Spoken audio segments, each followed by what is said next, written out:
Hello, good morning, students. Once again, Good morning, ma'am. good morning. Morning, ma'am. Good morning. Morning, ma'am. Okay, before I begin, let me tell you the yesterday's last sum. Okay, that sum had some information missing. Okay, because you can see in the second line it is mentioned the debentures of the company to be sold at a 14% net yield basis of company are the alternatives being considered. So, are the alternatives it is mentioned, but the other alternative of the equity share capital details that is missing in this sum. Okay, that's why this 5 and rupees 50 has come from that missing information which we cannot see. So that sum you ignore this problem number 3. Okay, because there are some missing information which we cannot consider like that, although we can, but we will not do that in case we miss some valuable information. Okay, so we will not do that, we will leave that sum and we will proceed with the other sums. Okay, so you ignored the yesterday's last sum, that is problem number 3. Now come to problem number 4. Okay, this there are two sums that we'll do. This type of sums mainly comes for your examination. Okay, so calculating the WACC by different mix, when different mix of capital are given to you, then you will calculate the weighted average cost of capital. All those things actually comes for your examination. Okay, so you should be very attentive in the class when I am teaching you this type of sums. So let us solve this sum.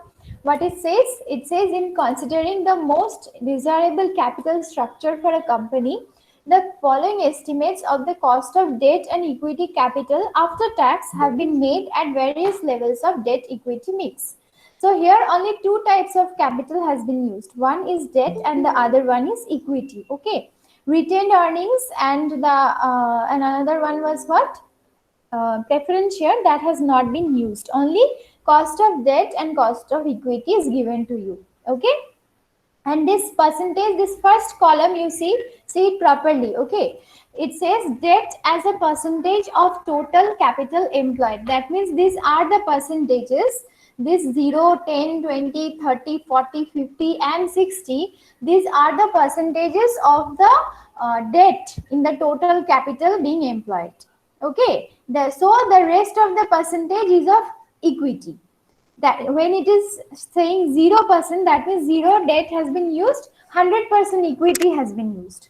When it is mentioned 10%, it means 10% debt has been used and 90% equity has been used, like that. Okay, you are required to determine the optimal debt equity mix for the company by calculating composite cost of capital. Composite cost of capital means weighted average cost of capital. Okay, so given this information, you will write the question later on.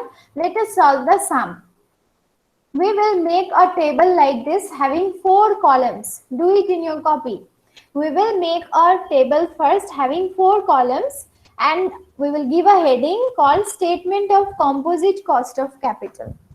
It is also known as Weighted Average Cost of Capital. Give the heading Statement of Composite Cost of Capital.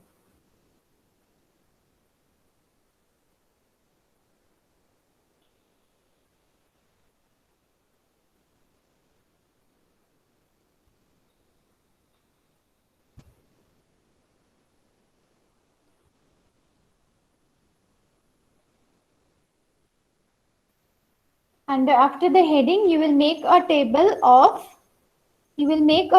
of 4 columns. First column being the heading debt as percentage of total capital.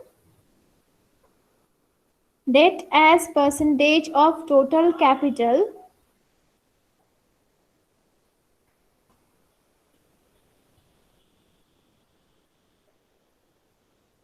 Then second heading will be cost of debt.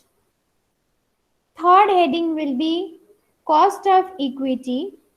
These were given in percentage. These were given in percentage in the question, so we are also writing in percentage in the solution. So you will write debt as percentage of total capital.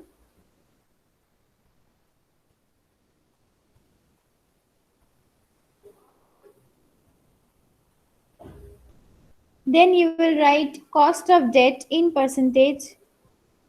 Then you will write cost of equity in percentage.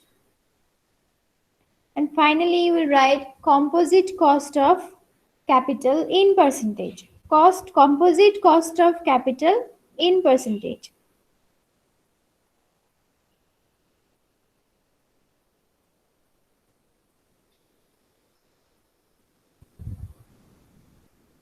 Now, under the first column, we will just bring the numbers from the question. They are given in the question. First, second, and third column data, we will simply bring it from the question. They were given us. Quickly write down. For the first column, the numbers will be 0, 10, 20, 30, 40, 50, 60. In the first column, the numbers will be 0, 10. No need to write percentage because at the top you have already written percentage. So no need to write percentage. Write 0, 10, 20, 30, 40, 50, 60. Second column, under the heading cost of debt as a percentage, you write 5, 5, 5, 5.5, 6, 6.5 and 7. 5, 5, 5, 3 times it is 5, then 5.5, then 6, then 6.5 and lastly 7.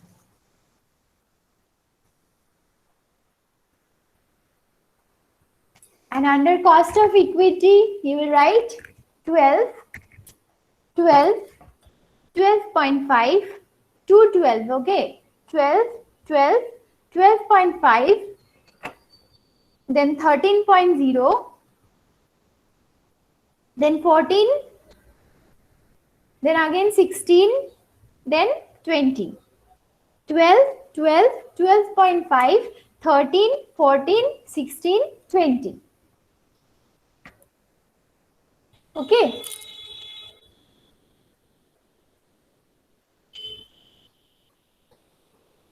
All right. Now see in the fourth column, the first 3 columns are all in percentage, right?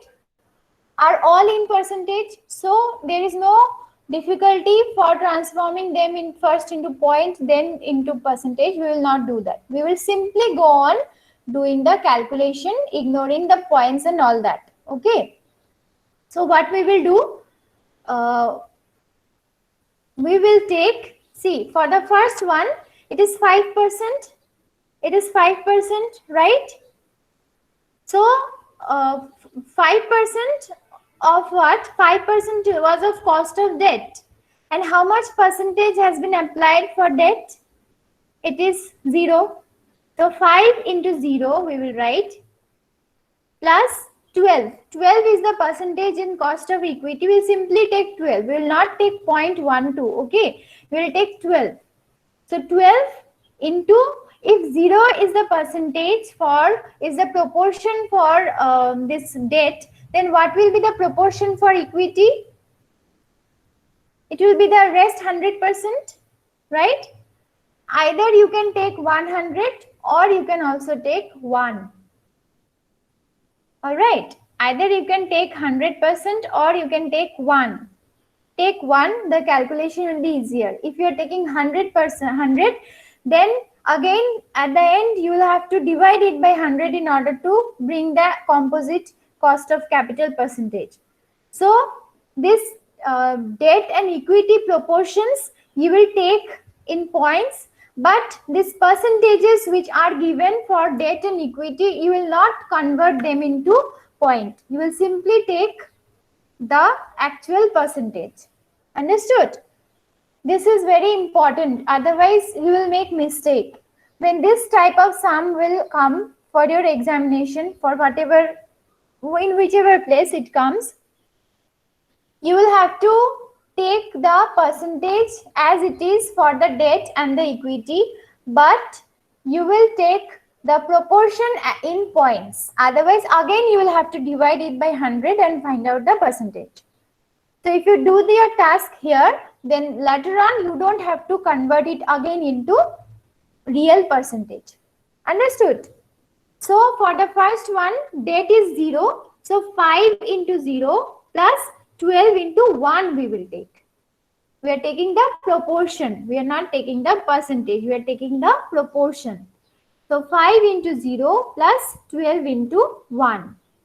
Next one will be 5 again. Cost of debt is 5 into 10% was given, right? That means proportion is how much? For debt, it is 0.10. So we will write 5 into 0.10 plus 12 is given for equity. It is in percentage. 12 into, if 10% or 0.10 is for debt, for equity it will be how much? It will be 0.90, right? So it will be 5 into 0.10 plus 12 into 0.90. Are you getting? If not, please unmute and ask me, okay? Then for the third one, the proportion is 20%. That means 0.20 is the proportion. So what we will do? We will take 5 into 0.20 plus 12.5 into 0.80 now. Okay. Like that, for the fourth one, we will take 5.5 into 0.30 plus 13 into 0.70. Like that, you keep on doing and tell me if there is any difficulty, you please unmute and ask, okay?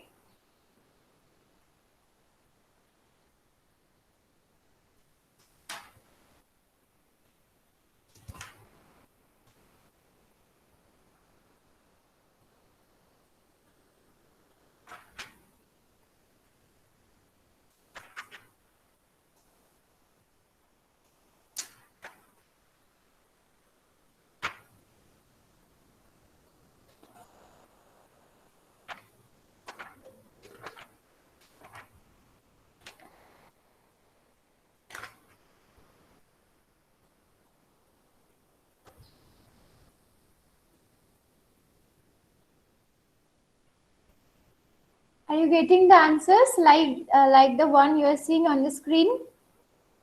That is 12 for the first one, then 11.30 for the next one. Next it will be 11, next 10.75, next 10.80, next 11.25, and last one will be 12.20. Yes, ma'am. Okay, very good, Ramakrishna. So you are getting all these things. Now you remember while we were doing the formula, no, this proportionate cost we had taken, that that was called what? That was called market value weightage we gave, and then we calculated the weighted average cost of capital. This is using that exactly that formula. We are calculating the proportion for finding out the optimal, I mean the assigned mix for debt and equity, but we are not changing the percentage for debt and equity because they are directly given in debt and equity. If you transform them into point, then again you will have to again multiply with 100 and transform it into percentage. So those kind of difficulty will occur. So remember, when this type of sum will come, for the debt and equities percentage, that is proportion, you will take the point, while the percentages of the cost of debt and cost of equity will keep as it is. Then you can easily calculate and get the answers. Now which one? Now the question is, which optimal or which mix would you select?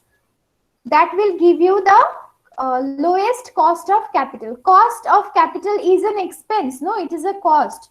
So you will have to minimize it. If you want to minimize it, then you will have to select that mix of debt and equity which is giving you the lowest composite cost of capital. So out of this list, out of these numbers that you have calculated, which one is the lowest? Tell me which one is the lowest number out of the numbers that you have calculated. 10.75. It is 10.75. So corresponding to this 10.75, you will have to check. You will have to check which is the mix out there. So corresponding to 10.75, the mix is 30% debt and 70% equity. Am I correct? 30% debt and 70% equity. So you will write your answer as optimal debt equity mix. Optimal debt equity mix for the company is, you will write the answer as optimal debt equity mix for the company is 30% debt and 70% equity. Your answer will be optimal debt equity mix for the company is 30% debt and 70% equity, where the composite cost of capital will be the minimum, that is 10.75%. Where the composite cost of capital will be the minimum, that is 10.75.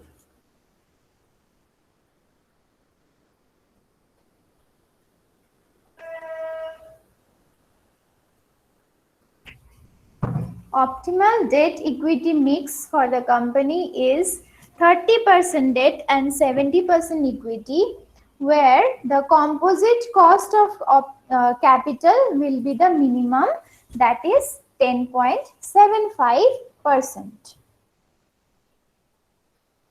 That is 10.75%. Understood?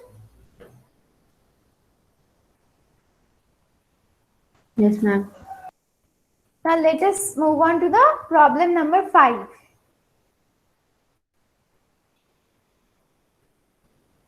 Question you should write in your copy after the class. Leave some space for the question. Let us read the question. After that, we will do the solution in our copy.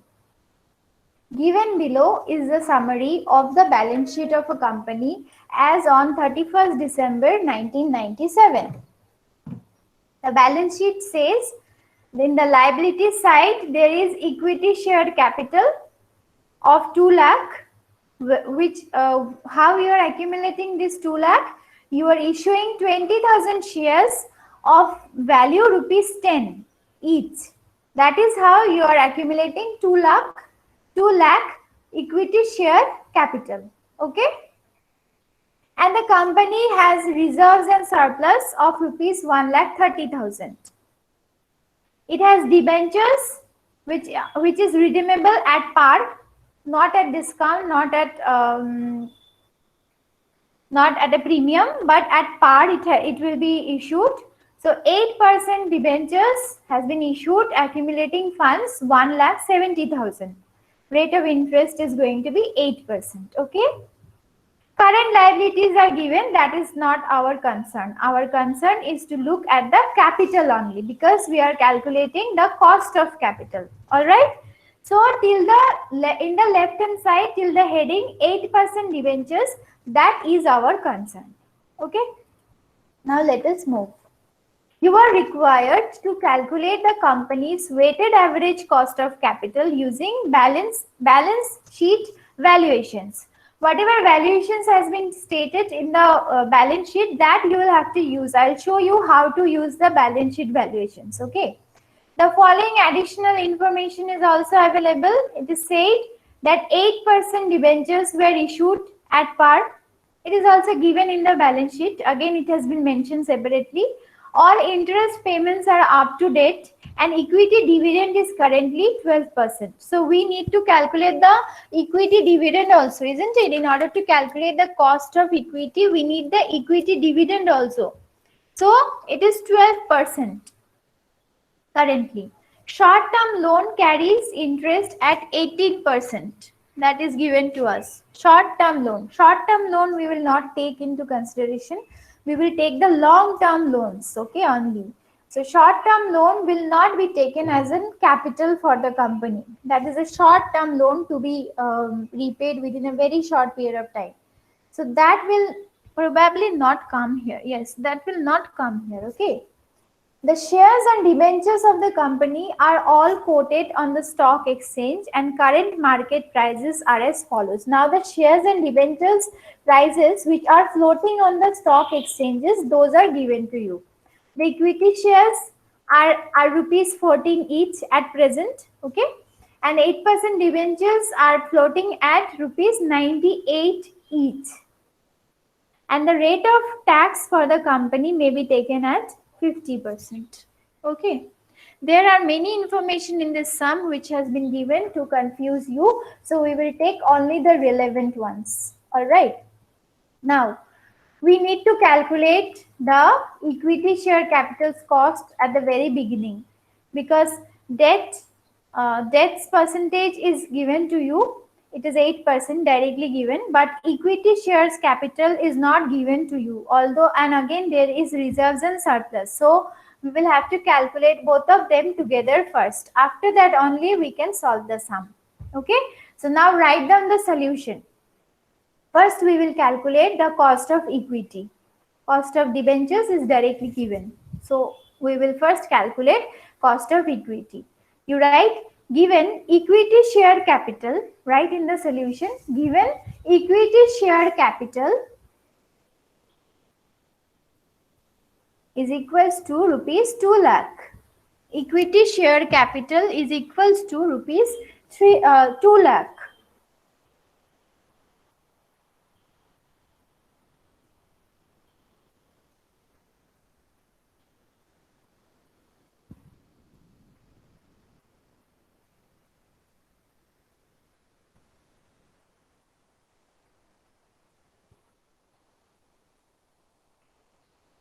And reserves and surplus is also given to you. Reserves and surplus is 1,30,000 given in your question.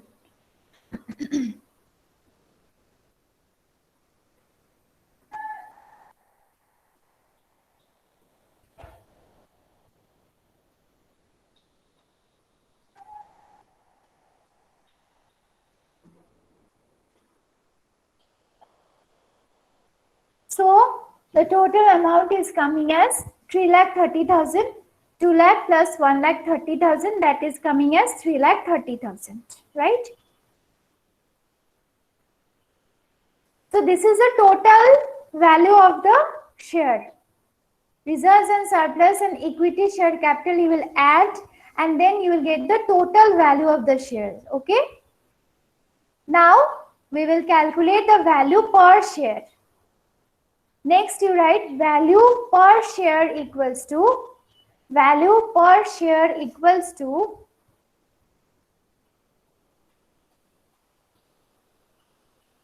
3,30,000 divided by 20,000. 20,000 shares has been issued. It is given in your question.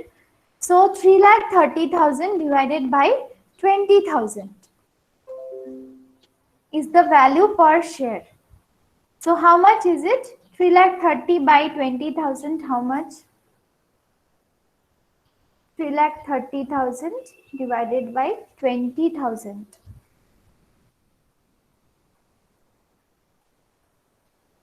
How much is it?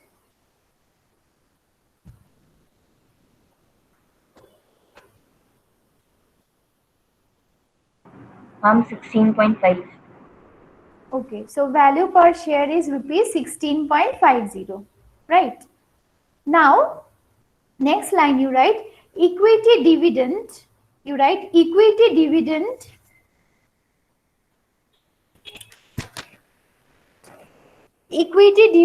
is 12%. No, it is given in the additional information. It was given in the additional information that equity dividend is 12%. See, point number 2, equity dividend is 12%. So, what we will write? We will write equity dividend is 12%. That is, you will write, that is 12% of rupees 10. That is 12% of rupees 10. Why we are taking rupees 10? Because 10 is the price of the equity shares each. Price per share is rupees 10. So equity dividend is 12% of rupees 10. That is how much? It will be rupees 1.20 per share. 1.20 per share. Okay? Therefore, you write, therefore, cost of equity KE, you write, therefore, cost of equity KE equals to,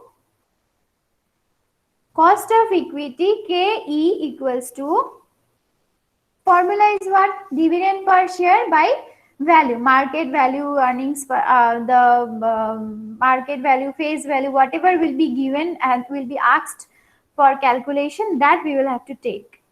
Let it be net proceed, let it be market price, let it be value per share, whatever it will be asked in your question, that you will have to take. So cost of equity KE will be equals to, in the numerator it will be same, dividend per share. So now we have calculated that the dividend per share is rupees 1.20. So you will write KE equals to 1.20 divided by 16.50 into 100. 1.20 by 16.50 into 100. That is equals to 7.27%. Understood? First we are calculating the value per share. Then we are calculating the dividend per share. And then we are using the formula of cost of equity. Dividend per share by value per share into 100. We are getting 7.27%. So you make this table, weighted average cost of capital, where you will make 5 columns. First column you will take capital structure or source of finance, you may take also. In the first column you will write capital structure. Second column it will be amount. Second column it will be amount. Then before tax cost you will write, before tax cost you will write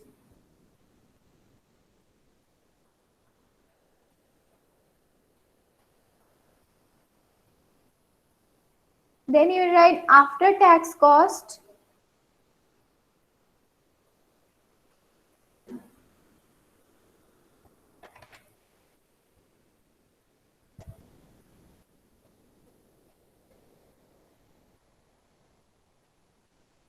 Before tax cost, after tax cost, then the weighted cost, weighted average cost of capital, WACC you will write.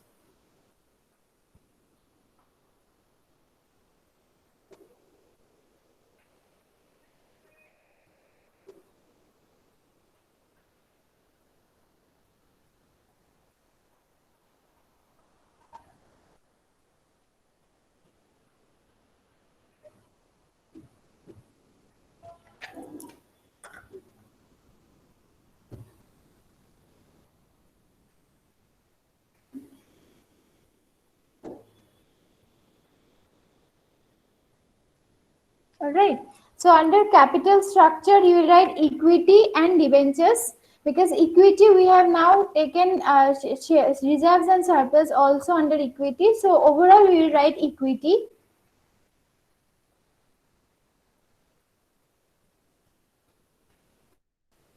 Overall we will write equity, and under amount column you will write 3,30,000. This is accumulating both equity as well as reserves and surplus. Okay, so you will write overall 3,30,000, and debenture value is given in your question as 1,70,000. Okay.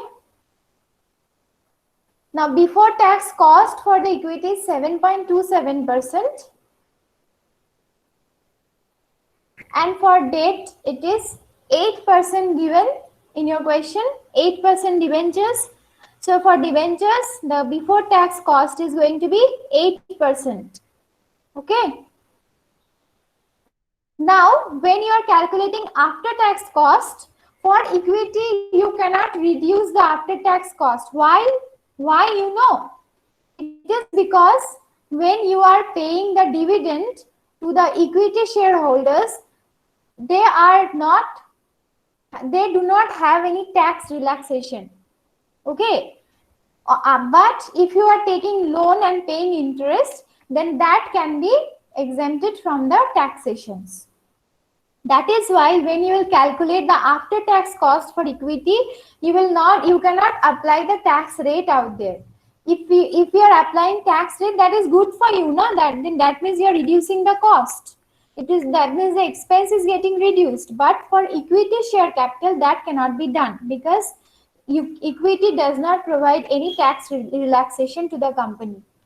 There are chapters on this. We will discuss it later on in detail in capital structure. Very next topic will be capital structure. In there, you will see that company generally opt for more debentures because they can have tax relaxation on that. But at the same time, having more amount of debenture is also risky because you'll have more loan. That's why how to acquire that optimal capital structure, we will learn that in the very next topic. So we'll discuss it there in detail. Okay. For now, you just consider that for equity, no taxation relief is provided by the government. Okay. So we will not deduct that 50% tax from the tax cost for from the before tax cost for equity share capital. All right. So the after tax cost will also be 7.27%. While for debentures, it will be reduced. Before tax would be 8% and after tax would be 4%. Okay.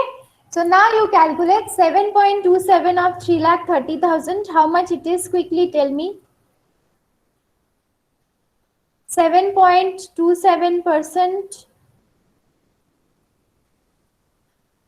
of 3,30,000.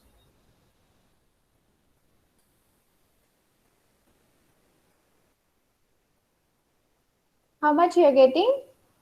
You will get, I think, 23,991. Yes, ma'am. Yeah, you are getting.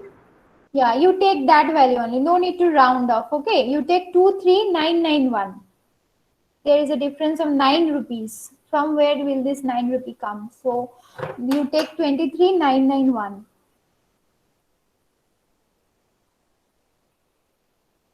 And for the debenture, the weighted amount will be 6,800. 4% of 1,70,000. It will be 6,800.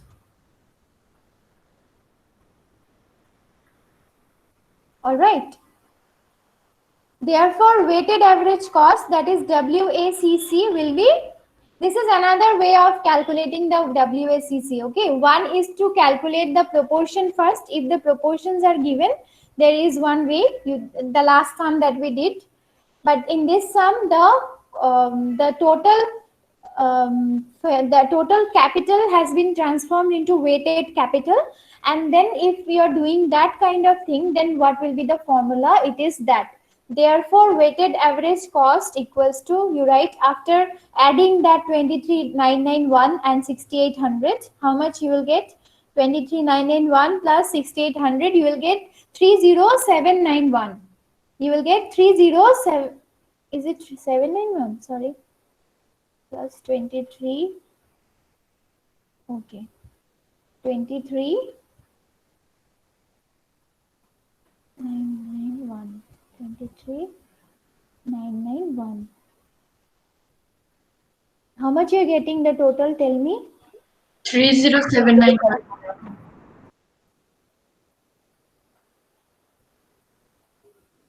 8 second. 800 plus 391. 30 how much? 7. Why 791? It should be 191, no? Just a second. 0.0727 into 2,30,000, 23,999. Okay, huh. So you will get how much? You will get 30791, right? So the weighted average cost will be 30791 divided by 5 lakh. That is the original amount. Okay. The weighted amount divided by the original amount into 100. That will be your weighted average cost of capital. Do it.